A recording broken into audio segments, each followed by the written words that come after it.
Hey everyone, Suzi here, and today we're playing Watcher of Realms.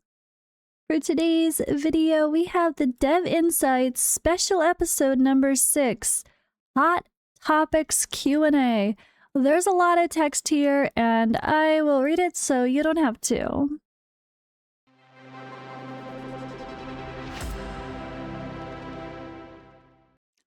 Alright, so this popped up yesterday. You might have heard people talk about it already. I'm not quite sure, but hey, you guys know I'm always going to go through these and read through myself and give my honest reactions. So let's just dive right in. Special episode 6. In recent times, we've received a great deal of feedback, particularly from highly upvoted topics in the game suggestions. Between February and March, we've been carefully listening to every voice. At this special moment, we're launching Dev Insights Hot Topics Q&A, where we'll address some of the most frequently discussed and important topics with sincerity and transparency. Thank you for your continued support and passion. We deeply appreciate every piece of feedback, whether praise or criticism. Every word, share helps us grow and move forward together. So this is a good reminder that we get a lot of talk about the Dev Insights, sometimes not really answering anything or avoiding the hot topics, but that's just because they actually do this. They kind of save the most talked about things for these big combined special episodes. So it's not as simple as they're just ignoring it. No, they're just waiting to gather the big details and take the time to answer thoroughly and probably, do their best to be transparent and actually answer properly. At the same time, at least if they can be honest, it's so— oh god, there's laughter already. Oh no. It's like as I laugh at the reactions. Okay, let's do the reactions. Are there any funny ones? Clown and lying. Crying. Oh no. And yay, exciting at the bottom. Okay, good. Looks like we might end with a banger. End with something positive. We need a compliment sandwich, right? It's like that. All right, question 1. I feel the current gear rate at 24 achievement rewards do not match difficulty of content because many possible drops have very limited value for players who are already able to clear the stage. Could the 24 achievement rewards be adjusted so they feel more meaningful and better aligned with the challenge? So let's see what those are. All right, so the stage 24 rewards give this hero pact card, which include the lords that are, it's a mix, some solid ones, some ones we really don't want. And then the legendary heroes are pretty solid in that mix, honestly, but there's definitely a few meh. It's definitely a more A-tier list, though, compared to the other hero pact card. This is the Conqueror pack. It's a better version with better tier heroes. But yeah, at the end of the day, by the time you can do stage 24s, which you guys know I definitely have not done yet, let's be honest. Oh man, you probably, like, getting a random hero card is not exciting. You'd rather get a soul stone, like the other one here below from the lower tier stuff, where you can at least choose who you put your awakening on. That would make way more sense. Or put something super special like this be a hero reset. This would be the place for a hero reset reward, because it's really hard to do this content, honestly. It's gonna take someone who's played a very long time and has very well maxed out heroes with, really good gear, really good gear. And that should give a very good reward. And a reset could help someone who maybe put soul stones into someone that they, now have copies of that they're hoping to be able to reset someday. I think that would be a much better reward and a unique place to give it. That's not like it's everywhere. A reset book, I get it. They only want them for special events. But for completing like the hardest stages in the game, and I can't even see how they can get much harder. I'm sure they will eventually. But that feels fair, right? I would love to see something like that. Okay, sorry we took a moment there, but let's continue.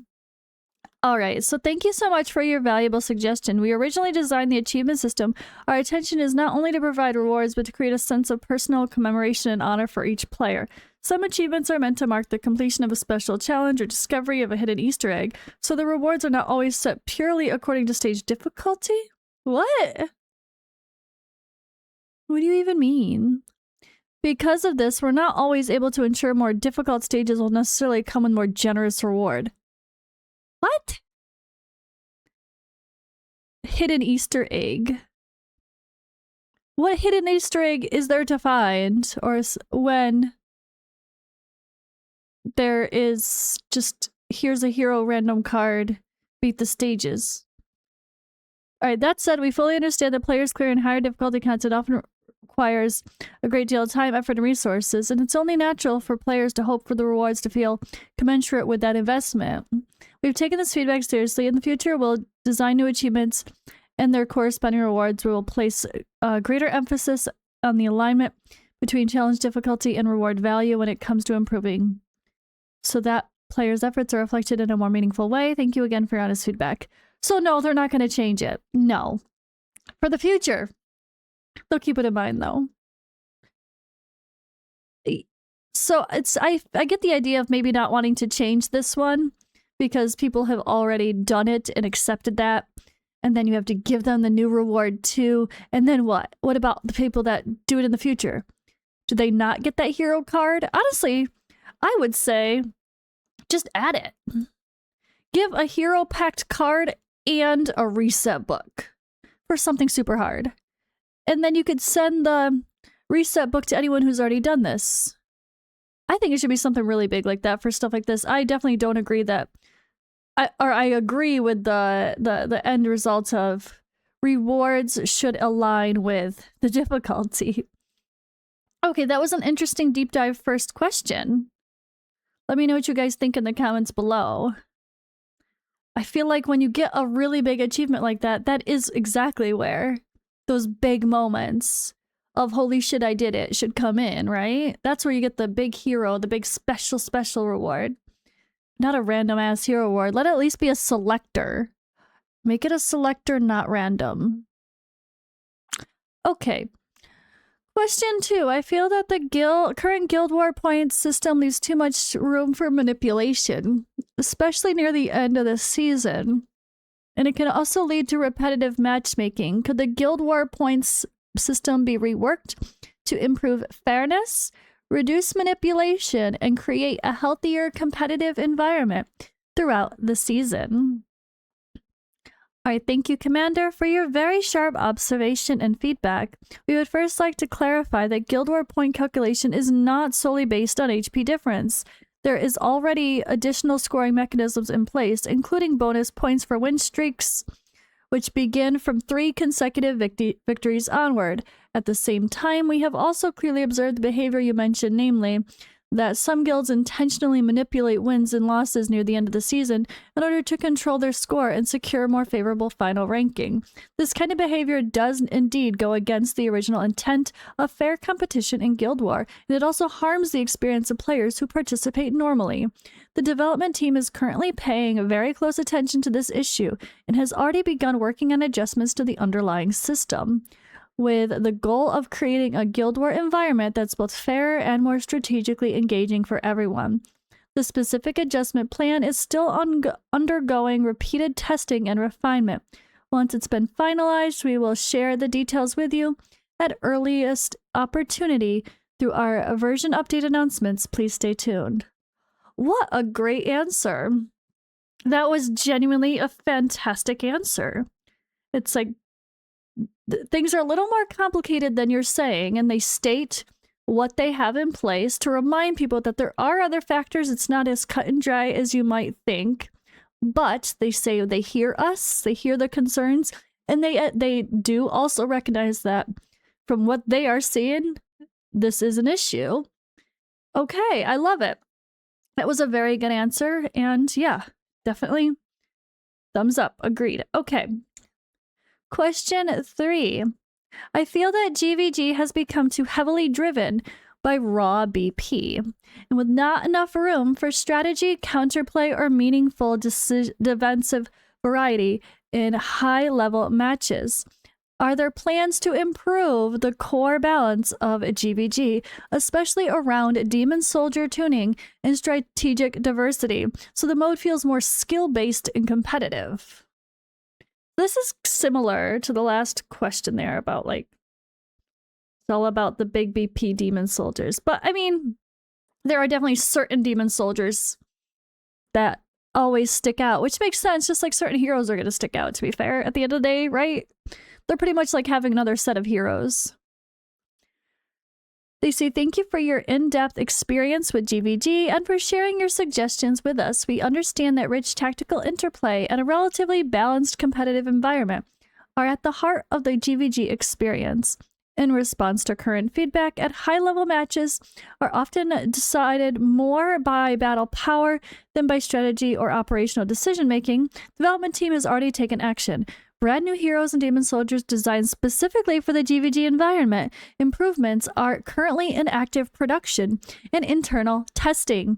We hope that the arrival of these new additions will help revitalize the overall GVG tactical ecosystem, open up more strategic solutions, and effectively improve the mode's overall balance. At the same time, we will not relax our attention to the current balance experience of existing Demon Soldiers. In future versions, we'll continue to make ongoing fine-tuned adjustments based on live combat data. Our goal is to present players with Battlefield that offers greater strategic depth and more diverse, healthy, and dynamic competitive environment. Another great reply, honestly. My only comment would be, we've already seen the guy that I just posted a video on finally today, Dane, who has a kit specifically made for Guild War. Which doesn't mean, that doesn't mean he's not going to be good other places. I'm sure any person pulling him early on will have fun with that character. He's going to be great. But he's going to shine in Guild War. What about buffing other heroes that are very bad or boring? Or niche use? Absin. What the frick is Absin even used for these days besides early game, Gear Raid 3, plopping him in the middle to kind of help out? Or be a tank to absorb a hit, but also do a little bit of, I don't know. What is Absin even used for? So what about a hero like Absin doing not a complete redesign where maybe people want to reset him, but, well, yeah, maybe. Let's be honest. He's very underwhelming. Who's actually excited? Probably not many. Redesign his kit completely? Or just adjust a passive or two, or an ultimate, or whatever, to have a special conditional thing. In Guild War, such and such thing happens. Like, that would be a great way to revitalize some older heroes to give them unique abilities and make them be strong. Like, what about Regulus? As a tank, Regulus was like the king. Maybe I'm wrong because I don't pay attention to the high-end GVG these days, but I feel like last I knew, nobody talked about Regulus or used him anymore. Maybe they do with a Watcher team, and I'm just, again, I don't see the super high-end GVG. But that anything like that, like heroes that used to be amazing, top tier for their role, give them a little conditional passive that adds some extra value in GVG. That's what I would propose. Something that really lets them shine, where it doesn't hurt them to be okay enough with other content, but it also buffs them dramatically for Guild War and makes the heroes that we already have on our roster for 3 years, almost now, right? Makes them valuable there too. Not only new heroes. Don't only release new heroes that people have to pull to be able to compete in Guild War. That is not a good idea. But buff existing heroes that are sitting on our roster in the vaults, if it was Raid Shadow Legends, collecting dust, revitalize them to also have skill sets for Guild War. That's what I think, in order to make everybody happy. It doesn't hurt the balance of power creep and needing to get every new hero that comes out in order to progress and win, but it allows people to, use characters they already have that feel worthless at times, right? I love that. This made me really think about that deeper now, and I think that would be really great and would please everybody. All right, question 4. I feel that some rewards in Matrix and Apocalypse top chests do not fully match the difficulty or expectations of the content. Could the reward pools for these top tier chests be adjusted to feel more appropriate for players reaching highest tier thresholds? Thank you for the feedback. The development team has already formally placed this issue on schedule for improvement. We will optimize the reward pool for the Titan chest by adjusting items that do not fit the positioning of a top-tier chest or lowering the drop rate of such items. In future updates, through these adjustments, we hope that every chest opening will feel more worthwhile and more in line with the values players expect. As a dedicated list of optimizations and implementation timing, please keep an eye for future announcements. So yeah, rewards adjustments to come for some of the harder chests. At least specifically the Titan chest is called out. All right, question 5. I feel that despite previous balanced efforts, many older heroes still struggle to keep up with the current meta and no longer have a meaningful place in important content. Are there any plans to take a broader and more impactful balance pass on older heroes so they can regain a clearer role in today's combat environment? Just what I was talking about with the Guild War idea. Why not? Okay, so thank you very much for this fair and thoughtful suggestion. Older heroes not only carry our memories, but are also companions that players invest significant effort and resources into building during the early stages. We absolutely do not want to see them gradually fall completely out of use as the game evolves from version to version. In response to the pain points raised by players specifically, issues as older heroes falling behind in strength, the development team is currently preparing a comprehensive, multidimensional veteran hero revitalization plan. I love that. Our future optimization efforts will not be limited to simply adjusting hero stats. We will also conduct deeper analysis of how the heroes are positioned within today's gameplay environments, with the goal of improving their appearance rate and relevance in important combat scenarios. At the same time, we'll place particular focus on strengthening the value of their synergy and team-up potential with both new and existing heroes. That's a really great response. As well, I really like what they said. I don't know why anybody put the clown face and liar from any of those, because all those responses were just fine. Y'all are freaking picky. Relax. The fact that they have a veteran hero revitalization plan, I believe it. And did they not just buff Gon and Ajax? And are they not buffing people like every month? Come on, guys. They are doing it. But this is where I think, even though it's niche and I don't care about it, I think they should definitely keep Guild War super specific, strong content factors in mind for these revitalizations. Make a couple heroes be super OP that are older, well-loved heroes. Like something like a Lust and an Arrogance that are a really fun duo that nobody uses anymore. Make Lust have something really kick-ass for Guild War. Why not? Like, she's got such a cool range. She's unique. Yeah, I don't know. Something like that would be interesting to me. But anyway. Question 6. I noticed Carnelian's orb can lose priority to certain built-in survival mechanics, which makes her interactions with heroes like Valderon less effective than expected. Could Carnelian's death prevention priority be adjusted so her protection triggers more consistently before certain hero effects specific survival effects? The reply is, thank you for your detailed feedback and suggestion regarding the issue where these two powerful heroes, Carnelian and Valderon, do not interact as smoothly as intended because of the timing of their mechanics do not align in combat. Both our team and the testing teams have already successfully reproduced the issue and identified its cause with precision. Please rest assured that a dedicated optimization for this trigger timing interaction has already been formally scheduled, and it is currently planned to be implemented in the late April version update. Once this adjustment goes live, the coordination between these two heroes should become much smoother and more natural in battle, and we believe it will bring players a more satisfying combat experience. Thank you for your patience. We also welcome anyone to continue testing and sharing feedback in the update. Okay, that was not true. There's no adjustment to anything with Carnelian or Valderon and their interaction mentioned with the hero adjustments. Like maybe something with Gon will be affected, but that's not Valderon. Right? And I don't think there's anything here with the other comments that affect that either. So I don't think that update regarding Carnelian and Valderon's interactions made it to this patch after all. Which is fine, but they should definitely have removed that sentence from their dev insights. Okay.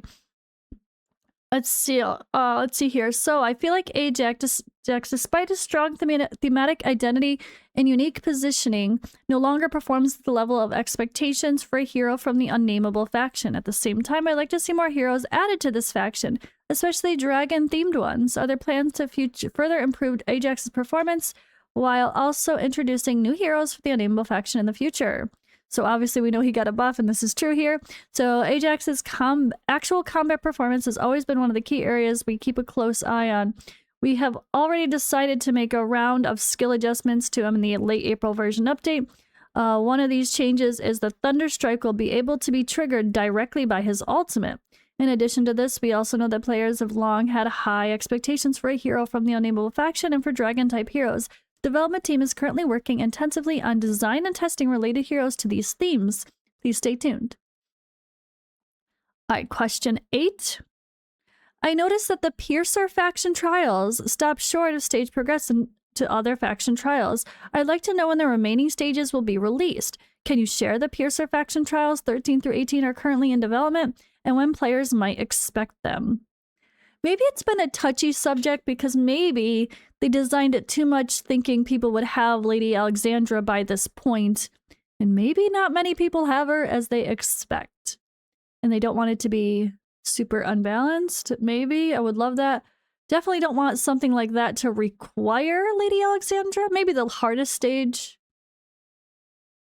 But let's see. Commander, thank you for your feedback. We've received your expectations regarding the expansion of the trial of the Piercers, and we're pleased to share some fresh news with you.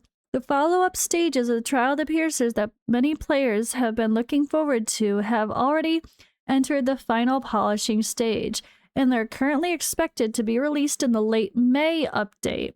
Not only that, but 2 new factions will also be added to the faction trials in the same update, bringing players a deeper, more meaningful challenge of roster building and team composition. Along with the newly unlocked difficulty content, new clear rewards will also be added. Once players achieve a full star clear, they'll be able to unlock a special surprise reward, a limited 5-star hero available exclusively through faction trials. Holy, that's big. No wonder why this has so many reactions. God damn. Keep an eye on announcements. Whoa.